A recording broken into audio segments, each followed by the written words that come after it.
Well, more EV news. The EV, the transition to EVs is going so well that latest figures show that there was a lot of EVs registered on the 1st of September, the new registration. So they claimed that EVs were they're grabbing market share.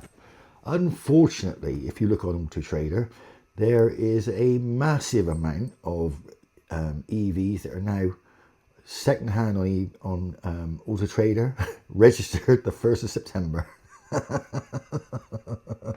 Because they weren't actually sold. What it was, they were registered to become new sales, and then they went straight on sale as second-hand EVs.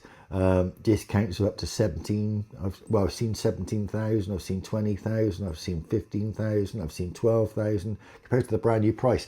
These cars are 13 days, 14 days old at the moment. As we go to the 14th of September. It's not going very well. The other thing is that petrol stations report that petrol sales have gone up. Not charging. Charging has stayed stable and low. Nobody using them.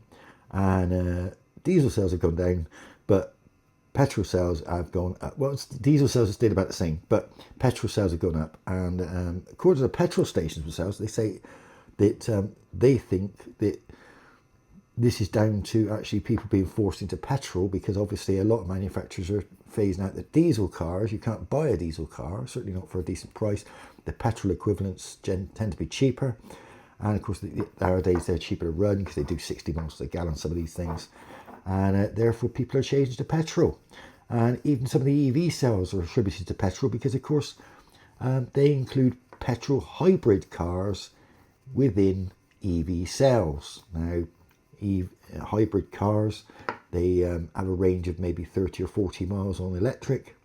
They don't need to be plugged in. And basically, they're petrol cars that have a battery ability, a battery motor ability with a tiny little battery that, like I say, travels 30 or 40 miles.